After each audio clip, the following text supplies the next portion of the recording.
Okay.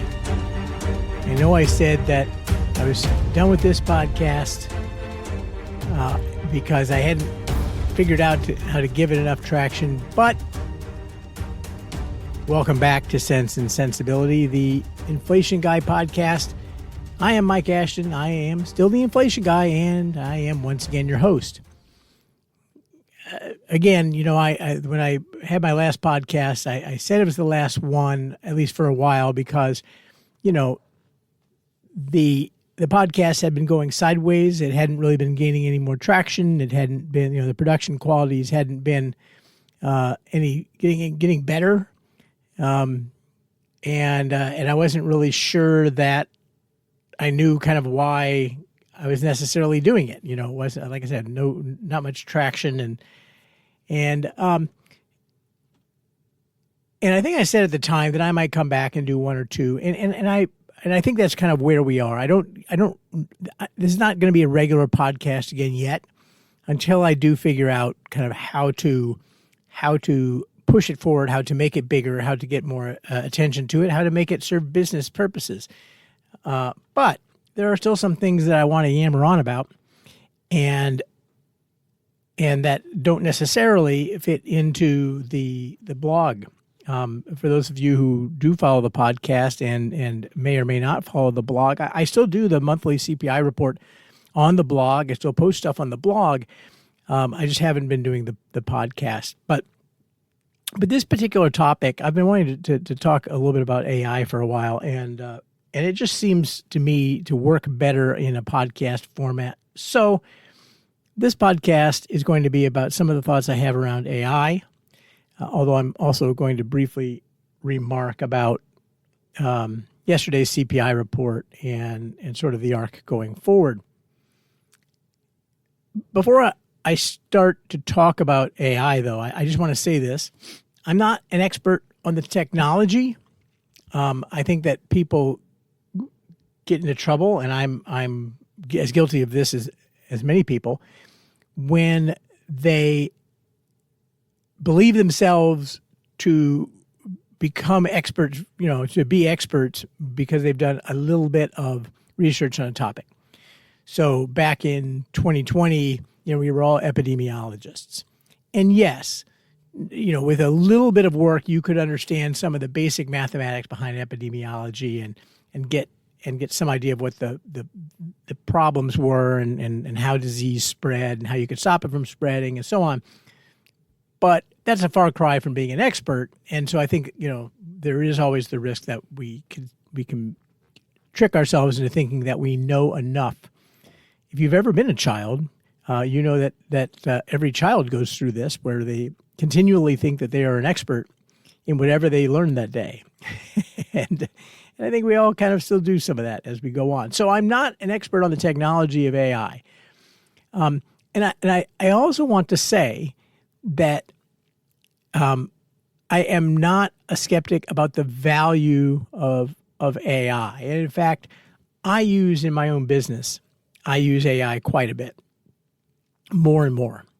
You know, I'll use Grok if I have if I want to have suppose I want to write a simple non-compete agreement or a non-disclosure agreement, and I don't have a form. Well, I'll just dictate something to Grok, and Grok will give me a basic form that's pretty close to what I need in no time at all.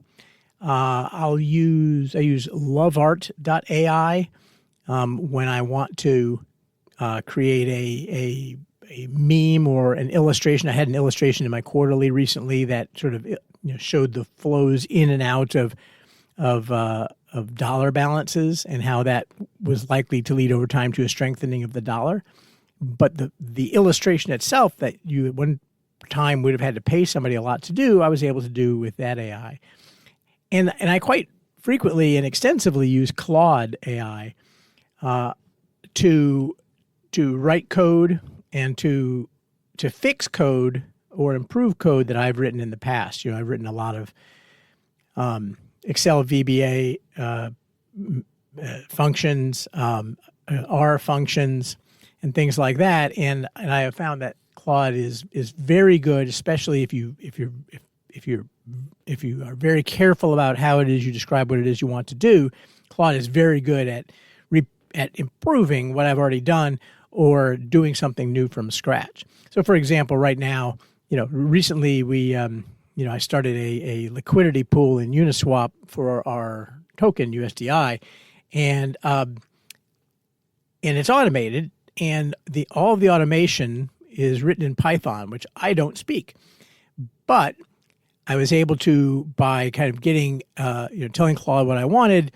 Claude writes the market making software, and then I test and tell it how to change it and so on. And it took a day, but it took a day.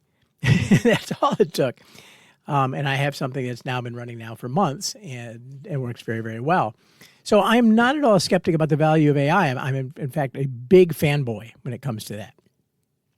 What I am skeptical about, what I want to talk about, is how the idea that artificial intelligence applications or artificial intelligence to design applications is going to remake our entire economy, and the nature of work, will become unrecognizable. It's absolutely going to change our entire economy, just like robotics did, just like the internet did. I mean, what we do today, at least as knowledge workers, is just unidentifiable, or would be unidentifiable to somebody standing in 1992 and looking forward some of the I remember in the mid 90s when I was working at JP Morgan, and we were coming up with a trading strategy, a relative value strategy, and we wanted to sort of quote unquote back test it. It was an incredibly manual process that took weeks to do. And now, things like that we don't even think about anymore because they're trivial. So AI is going to change our entire economy, just like the internet did, just like easy, cheap computing power did, just like every major advance in technology did. The rest of what people are concerned about, though, doesn't follow. The main meme about inflation, about AI these days, is that it's going to destroy jobs and put everybody out of work. Massive recession, right? The company called Block cut 40% of its workforce a couple of weeks ago, just slash 40%, and said, well, we don't really need them. We want to get ahead of the whole AI thing, and we can do most of this with AI. And it was a big story. Oh my God, if everybody cuts 40% of their workforce, that's 50 million Americans out of whatever. If you generalize that, that across the economy, companies laying off huge swaths of their workforce, then it's a scary thing, right? And the payrolls numbers reported by the Bureau of Labor Statistics have been sort of soft lately. Now, that's partly because government is shrinking, and it's partly because businesses are being cautious hiring right now, given the uncertainty around tariffs, AI, and now the Iran war. But some of it really does reflect job losses and positions eliminated because AI can do the job better.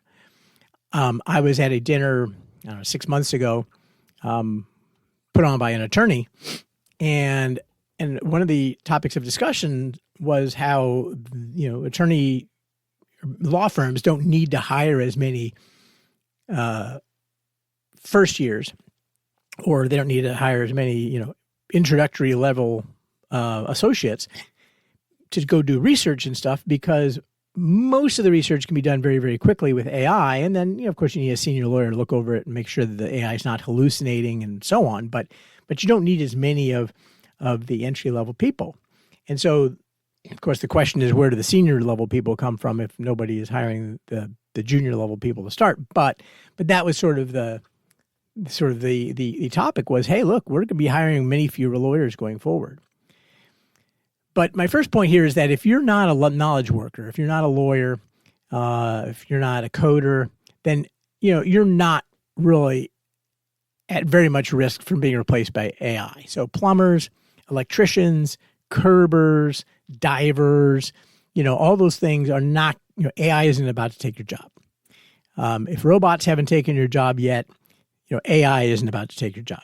If you're a lawyer, especially entry level, then you're more at risk. Or if you're a coder, then and everybody can see those losses. You can look at businesses and say, yeah, I can sort of see why that job doesn't really need to be done by a human, or it can be done, 80% of the job can be done with AI, and so therefore we can hire 20%, only 20% of the people that we once hired, and just have them focus on the higher value stuff.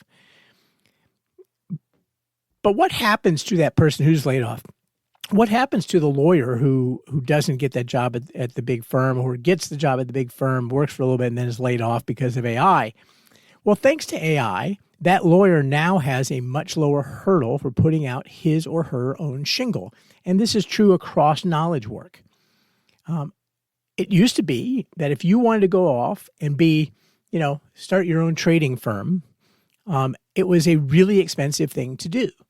The legal work required, the support staff, research that you need to hire, admin people, operations people, was fairly, fairly extensive, fairly elaborate. Well, that almost none of that is needed anymore. And so somebody can go out and start their own trading firm, assuming you have capital, with a very low run rate of expenses. So you can look in the show notes. I have a chart there that I got from Apollo that shows new business formations that I think tells the story very, very well. You can see on the chart that new business formations took a leap higher during COVID and after COVID, because remote work made a lot more things possible, right? Once we realized that you could do a lot of things, and we built processes so that you could do things remotely, do things in the cloud, that really accelerated in 2020, 2021. And it made things possible that weren't previously possible. Why do I have to, go in and work at a large company in the city when I can do that same job and outsource it from my desk and capture, all the benefits and all my time as well. But the new business formations numbers they're starting to roll higher again now. Apollo has a little arrow on it saying AI, and you can't directly say that this is happening now because of AI, but it is very plausible to me that is at least part of what's happening. And so here's the point as a market observer anyway. When you look at the jobs numbers that come out every month from the BLS is very good at capturing new jobs, obviously, and from large existing institutions which respond to their surveys, right? So the BLS calls around and takes a survey of payrolls. How many people are currently employed? They're bad at, and they know they're bad at, capturing new jobs that are coming from new businesses that weren't there last month. And because they know that, they have an adjustment that is called the birth-death model that sort of guesses at how many new businesses, how many jobs are being developed at new businesses that weren't there previously. And my point here is that birth-death model is going to be wrong. It's going to be on the low side to the extent that AI turns out to be better than we thought. Then the jobs numbers will be lower and the birth-death model will be more wrong. So that just because you see low jobs numbers, it doesn't necessarily mean we have low jobs growth. It just means that we have low job growth at big centralized companies, and that's not at all surprising that would be an outcome from AI. The question is what's happening to the whole economy, and we'll have to wait for some revisions, down the road, a year from now, 2 years from now, to really know what the answer to that is. So anyway, this isn't AI skeptic at all. The AI believer out there doesn't believe that jobs will go away exactly. You believe, if you're an AI believer, you believe that jobs are that are more self-actualizing because the worker has more agency will replace drone work. And I think that's definitely true. But the calamity effect of, well, no one's going to, everyone's going to be laid off and no one's going to have any income, that's very unlikely to happen. To me, this is just another end of history story. And we get these end of history stories all the time. The internet bubble is the most recent of these, when everybody thought that the internet was going to put everybody out of business. Because, you no longer had to go to a store. You could simply go online and buy a book. And newsflash, it hasn't, it's changed the nature of a lot of things, but it hasn't, put commerce, hasn't completely changed commerce so that we don't have any businesses anymore. I recently read Bob Schiller's book, Narrative Economics, and I'll have a link in the show notes, or a shrink in the low notes to that book. It's a 2020 book, Narrative Economics by Bob Schiller. And it's a fascinating book because he traces how classic narratives have recurred repeatedly over time, and he tracks the virulence of any given narrative. So, talks about kind of essentially how memes grow and how narratives grow. And he tracks them going back to the 1800s, right? So, checking the prevalence of meme ideas in books and over time. And then, nowadays you can, check web searches and much more easily, but he goes ways back. But he also covers a whole bunch of different recurring memes and recurring narratives that have happened over time. Chapter 13 is entitled Labor-Saving Machines Replace Many Jobs. And he traces the frequency of the terms labor-saving machinery and, even more enticing, technological unemployment. And he traces the use of those terms from the 1800s onward. Technological unemployment really is more started kind of heading into the Great Depression. So labor-saving machinery is, he's got citations back to the 1800s and counts back to the 1800s. Technological unemployment dates from just before the Great Depression. Now, we know the Great Depression was not, in fact, caused because of technological unemployment, people getting laid off because, calculating machines and things like that.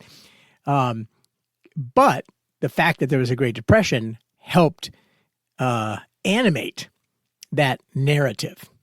Anyway, very fascinating discussion and argument there. And chapter 14 is entitled Automation and Artificial Intelligence Replace Almost All Jobs. And that outcome has periodically resurfaced as a major fear since the 1960s and the Nifty 50, right? And so periodically the fear that these machines are going to replace everybody, this is not the first time we've worried about this. This literally happens every 20 or 30 years.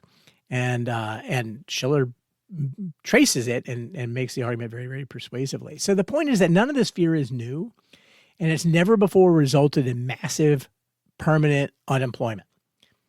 Okay, maybe the cotton gin, caused some massive long-term unemployment, to pickers. But technology never results in fewer jobs over time on any reasonable time scale. Better jobs, easier jobs, yes. Higher wages, yes, because as workers become more productive, then it makes sense to pay them higher wages, and employers, thanks to the invisible hand, end up paying people more when they are more productive. So technology does tend to lead to higher wages, but permanent unemployed status, no. Anyway, read the book. It's a great book. And one final note about AI before I get into the inflation report. Computers have been able to beat any human chess player for many years now. Okay, and yet people still play chess. Why? Computers win. In fact, people still play computers, even though they know they're going to lose. Why do they do it? It's because it's fun and stimulating. And for the same reason, even jobs that are done better by machines today are still going to be done at some level by humans, because we like rewarding work. if AI replaces work that isn't rewarding, then that's not so bad, is it? But when AI replaces work that's rewarding, we're still going to do some of that work because we like to do that work. Okay, let's talk briefly about the CPI report from yesterday. So it was the February report. This is March right now. And so it's the February report. It was fairly as expected, but it doesn't really matter because it was a report for February and the Iran war started in March. So the number itself, there were some positives, meaning, some signs that inflation was a little bit lower than we expected. It's just 1 month numbers. We don't tend to read too much into it, but it was positive in that sense.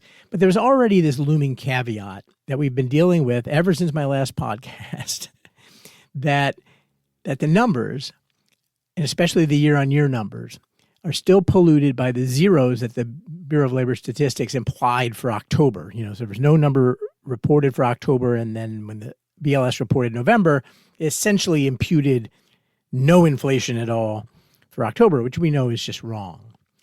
And so since then, we've kind of been gradually getting, corrections and, getting the numbers back on track. But we know that sort of the big piece of this is going to be rents and shelter inflation, which in May, April's number when it's released is going to have a large jump in rent inflation. And we kind of know that because there's the panels, the real estate panels cycle every 6 months. And so we know that 6 months after there was a zero, there's going to be an artificial jump. And so we kind of already knew that was going to be happening. But now we have the war and the rise in energy prices that's gone with it, which is going to feed through into airfares starting next month, and eventually food because of things like fertilizer, which is a derivative of energy, and so on. And those are big numbers, especially if the energy spike lasts a long time. I don't think it's going to last a long time, but if it lasts 2 months or if it lasts 6 months, you're still going to get a large spike in CPI. The inflation swaps market is currently pricing that just the next 3 months should see non-seasonally adjusted prices rise about 1.8%, not annualized, but 1.8%. So that's 7.2% annualized rate over the next 3 months or so. It'll be less than that after seasonal adjustment, but it's still a whole lot.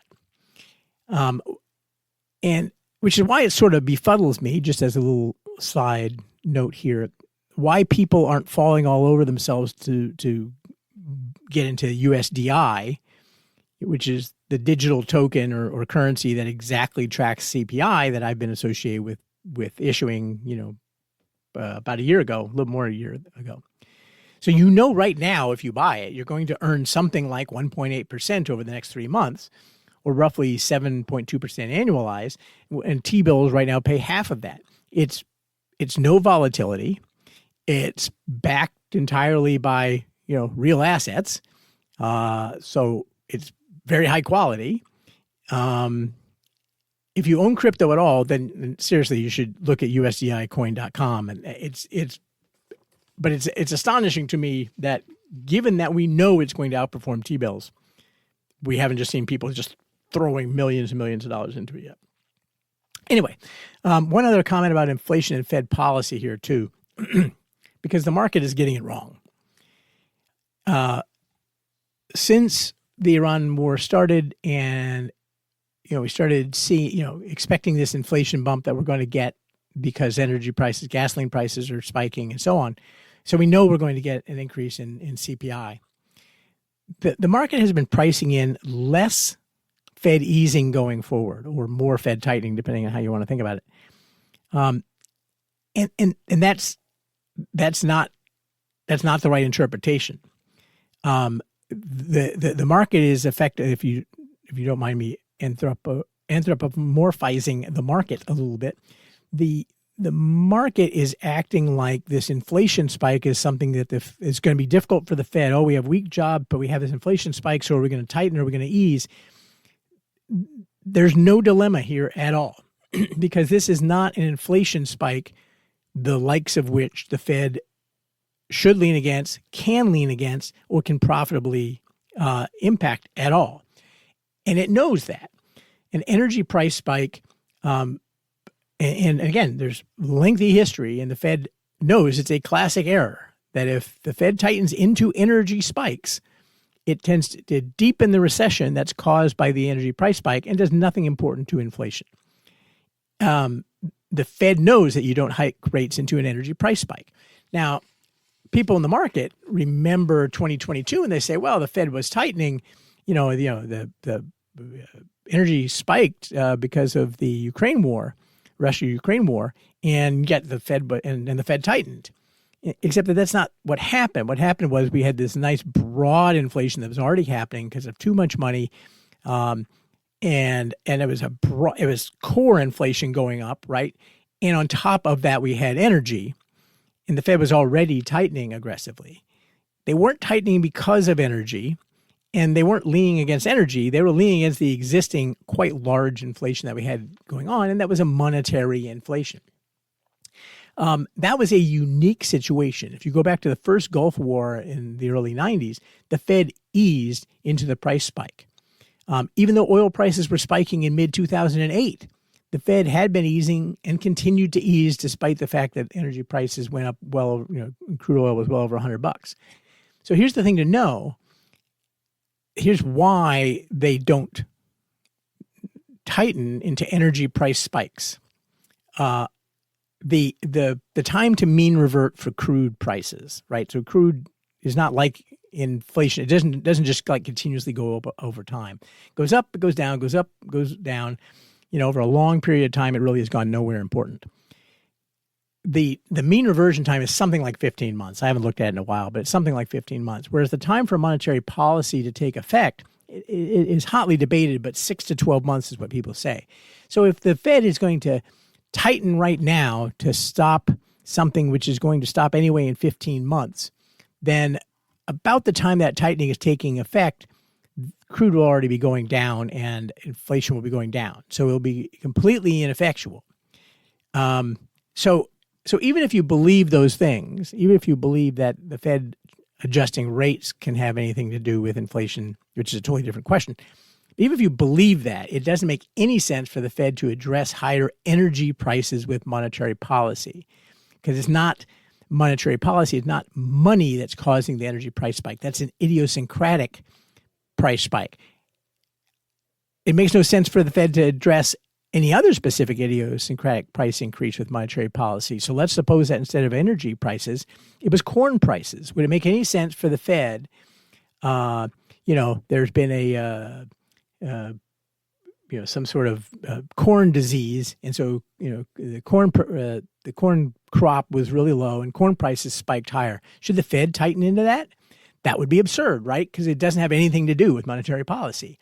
Similarly, oil price spikes typically have nothing to do with monetary policy, and until you get the pass-through into core inflation, which is hard if you're running a responsible monetary policy, it's difficult to get that. But until you get that pass-through, it's just not something the Fed should even worry about at all.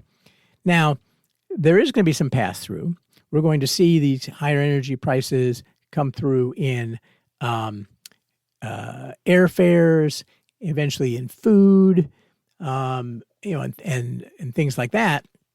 But it's a much